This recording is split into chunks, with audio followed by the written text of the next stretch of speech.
Hello friends, কেমন আছো তোমরা সবাই? আশা করি খুব ভালো আছো। বাতাসি কিচেনের পক্ষ থেকে তোমাদের আরও একবার স্বাগতম। তো আজকে তোমাদের জন্য নিয়ে এসেছি তালের ক্ষীরের রেসিপি। তো কী করে খুব সহজে তালের ক্ষীর বানাতে হয় সেটাই তোমাদের সাথে শেয়ার করব। প্রথমে তালগুলো ভালো করে ধুয়ে নিচ্ছে আমার মা, এবার তালগুলো ছুলে নিচ্ছে।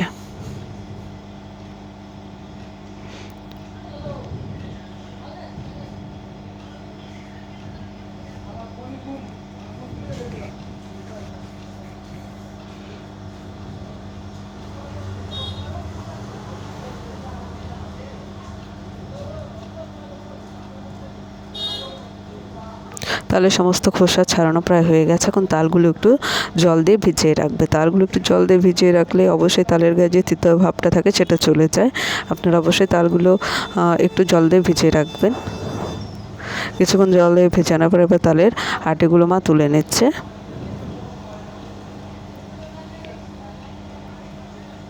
এবার তালগুলো ভালো করে একটু মেখে নেবে। যেহেতু জলে ভেজানো ছিল সেহেতু আটিগুলো একটু নরম হয়ে গেছে, তো একটু ভালো করে মেখে নিলে তালের রসটা বেরিয়ে যাবে।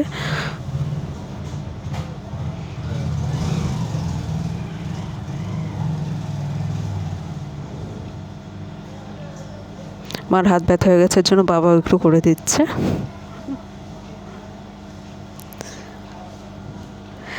এবার চালনির সাহায্যে এভাবে ঘষে ঘষে তালের সমস্ত রস বের করে নেবে। দেখতেই পাচ্ছেন অনেকে এই চালনি দিয়ে করলে খুব সহজে এবং খুব তাড়াতাড়ি হয়ে যায়।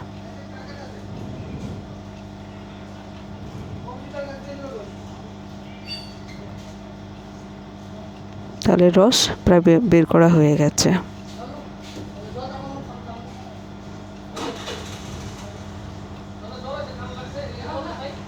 তালের রস বের করা হয়ে গেছে। এবার দুধ জাল কর বসিয়ে দিয়েছে, আর এপাশে বসিয়ে দিয়েছে তাল।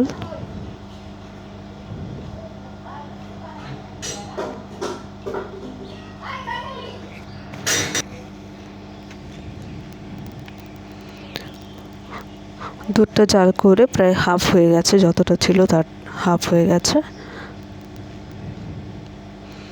দুধটা আলাদা ভালো করে জাল দিয়ে নিলে তালটা জাল দিতে মানে তালের ক্ষীর বানাতে খুব সহজে। এরপর তালের মধ্যে দিয়ে দিচ্ছে চিনি,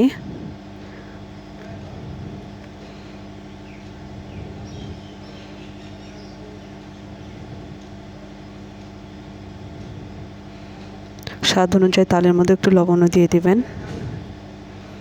এবার দুধটা তালের মধ্যে দিয়ে দিচ্ছে। এবার ভালো করে নাড়াচাড়া করে নিচ্ছে। তালের ক্ষীর তৈরি হয়ে গেছে। ভিডিওটি ভালো লাগলে অবশ্যই আমার চ্যানেলটিকে সাবস্ক্রাইব করবেন, ভিডিওতে লাইক, কমেন্ট এবং শেয়ার করবেন। ভিডিওটি দেখার জন্য অসংখ্য অসংখ্য ধন্যবাদ। এর মধ্যে কিছুই দেওয়া হয়নি,